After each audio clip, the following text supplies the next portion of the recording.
लेने को हरिनाम, देने को अन्नदान, तरने को लीनता, डूबने को अभिमान।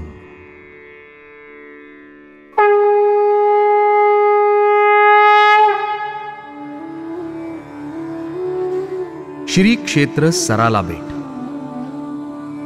पवित्र गोदावरीच्या कुशीत सुमारे 66 एकरात सामावलेले. कूर्म अर्थात कासवाच्या आकाराचं अतिशय निसर्गरम्य असं साक्षात भगवान शिवशंकराचे प्राचीन तीर्थस्थान. महाराष्ट्रातील अहमदनगर जिल्ह्यामधील श्रीरामपूर तालुक्यातील सुमारे 200 वर्षांची ऐतिहासिक पार्श्वभूमी असणारी ही पवित्र भूमी सद्गुरू श्री साईबाबांच्या शिर्डीपासून अवघ्या 39 किलोमीटर अंतरावर.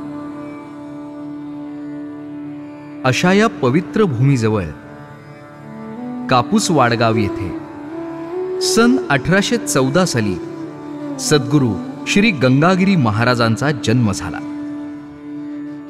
युवावस्थेत परमार्थ ओढीनं संन्यस्त झालेल्या महाराजांनी आजन्म शिवशंकर आणि पांडुरंगाची निस्सीम उपासना केली.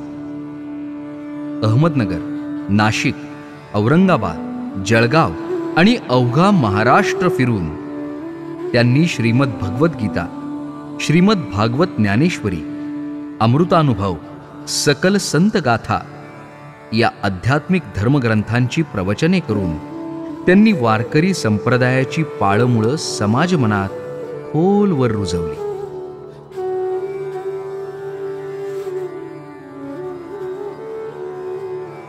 सद्गुरू श्री गंगागिरी महाराज योगी महापुरुष. कठोर तपस्या करून त्यांनी तीव्र वैराग्य प्राप्त केलं होतं. समाजातील अस्पृश्यता, व्यसनाधीनता यांचं समूळ उच्चाटन करून एक सजग, सशक्त आणि देशाभिमानी समाजमन घडविण्यासाठी त्यांनी भजन, कीर्तन, प्रवचन या धार्मिक माध्यमातून सर्व जाती, धर्म आणि पंथांचे लोक एकत्र करून अखंड हरिनाम सप्ताहाची परंपरा सुरू केली. दरवर्षी श्रावण शुद्ध पंचमी ते द्वादशी असा हा सप्ताह चालतो. त्याच्यानंतर श्री हरिगिरी महाराज, नाथगिरी महाराज, सोमेश्वरगिरी महाराज, नारायणगिरी महाराज ते आज तागायत गुरुशिष्य परंपरेतील 6वे मठाधिपती महंत श्री रामगिरी महाराज यांच्यापर्यंत गेली 171 वर्ष अखंडपणे हा हरिनाम सप्ताह सुरू आहे आणि यापुढेही राहील. सद्गुरू श्री गंगागिरी महाराजांनीच सर्वप्रथम सद्गुरू श्री साईबाबा यांना आपल्या दिव्य अंतर्मनानं ओळखलं आणि मग शिर्डीच्या समस्त लोकांना त्यांचे देवत्व समजावून सांगितलं. कैलासवासी श्री गोविंद रघुनाथ दाभोळकर रचित श्री साई सच्चरित्रातील अध्याय क्रमांक 5 मध्ये याचा स्पष्ट उल्लेख आहे. सद्गुरू श्री गंगागिरी महाराजांचे अनेक भक्त शिर्डीत असल्यामुळं महाराज अनेकदा शिर्डीत यायचे. साईबाबा येथे असताना महाराज शिर्डीत गावकऱ्यांसोबत बसलेले होते. साई दोन्ही हातात मातीच्या कच्च्या घागरी घेऊन विहिरीवरून पाणी आणून बागेतील फुलझाडांना टाकत होते. त्यांना पाहताच महाराज म्हणाले, ही मूर्ती इथे कशी? ही दिव्य विभूती आहे. याची योग्यता फार मोठी आहे आणि तुमचे भाग्य थोर म्हणून हे रत्न तुम्हास लाभले. तुम्ही यांची मनोभावे सेवा करा. हेच तुमचा आणि या शिर्डीचा उद्धार करतील. साईबाबाई महाराजांना साक्षात योगी चांगदेव महाराजांचाच अवतार मानत असत. ज्याप्रमाणे खरा रत्न पारखीच खऱ्या रत्नाची पारख करतो, तद्वत संत संतांना बरोबर ओळखतात हेच खरे.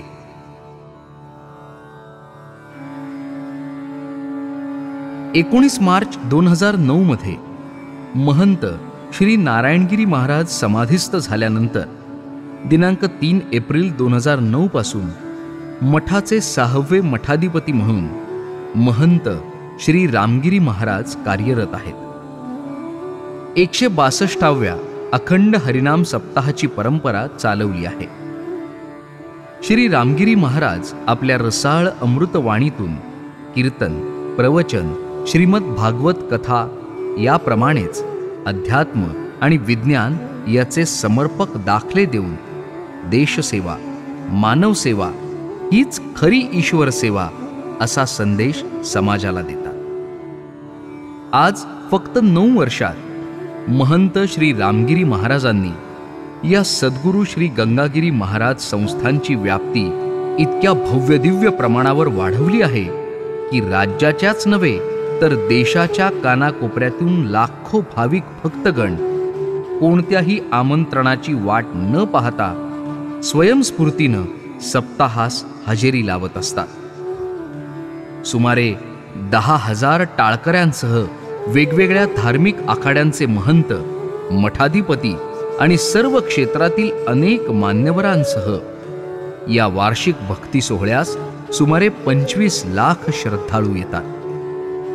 अतिशय भक्तिभावानं कीर्तन, प्रवचन श्रवण करून आमटी भाकरीचा प्रसाद घेतात.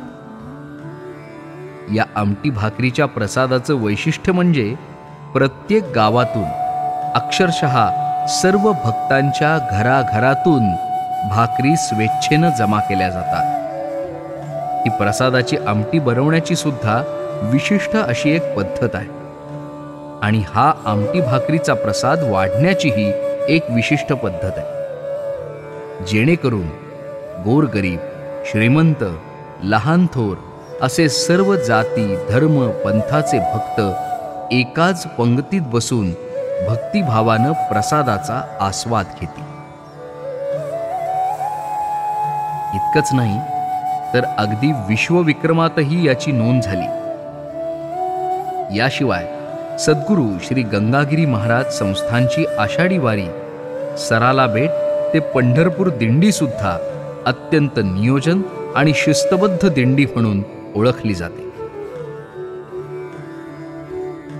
महंत श्री रामगिरी महाराजांच्या मार्गदर्शनाखाली व्यसनमुक्ती, वसुधैव कुटुंबकमचा संदेश, रक्तदान, सर्वधर्मीय प्रार्थना, स्वातंत्र्यदिन ध्वजारोहण, वीर जवान गौरव असे अनेक अभिनव उपक्रम राबवतानाच नारळी सप्ताह, गुरुपौर्णिमा, महाशिवरात्री, महाराजांची पुण्यतिथी असे अनेक उत्सव आणि धार्मिक सामाजिक कार्यक्रमांचं आयोजनही सद्गुरू श्री गंगागिरी महाराज संस्थान सराला बेट यांच्यामार्फत केलं जातं.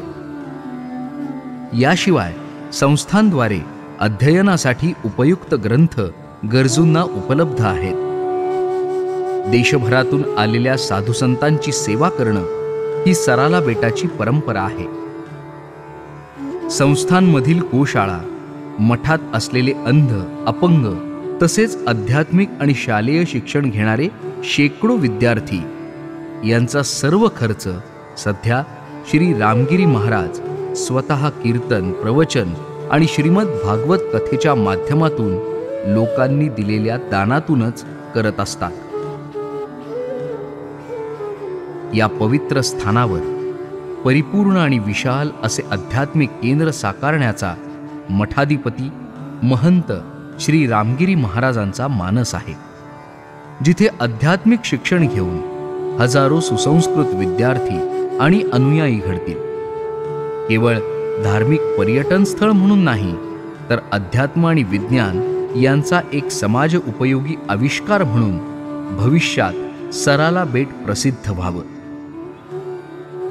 अनेकानेक दुर्मिळ आयुर्वेदिक वनस्पतींचे धन्वंतरी गार्डन, सराला बेटाची आध्यात्मिक परंपरेची माहिती देणारं सद्गुरू स्मृती उद्यान, ग्रह नक्षत्रांची सखोल माहिती देणारं नक्षत्र गार्डन, 12 राशींच्या वनस्पतींवर आधारित राशी गार्डन, भव्य भक्तनिवास, गोसंवर्धन आणि गोशाळा, आजवरची अन्नदानाची अखंडित परंपरा सदैव पुढे चालत राहावी यासाठी अन्नछत्र, हे आणि असेच कितीतरी बहुमूल्य प्रकल्प आपल्या सर्वांच्या सहकार्यानं साकारून सद्गुरू श्री गंगागिरी महाराज संस्थान सराला बेट हे भारतातील अग्रगण्य आध्यात्मिक केंद्र होऊन दीपस्तंभाप्रमाणे सर्वांना पथदर्शक व्हावे, हीच सद्गुरू चरणी प्रार्थना. भगवंताच्या कृपेनं संस्थांचे हे समाजकार्य अखंडपणे चालत आहे आणि चालतच राहील. आम्हाला आवश्यकता आहे ती आपल्या समर्थनाची अन सहकार्याची. अध्यात्म हे जीवनाचं अंतिम ध्येय आहे. तसेच सुखदुःख सहन करण्याची क्षमता प्राप्त करून देण्याचं त्यात सामर्थ्य आहे. धन्यवाद.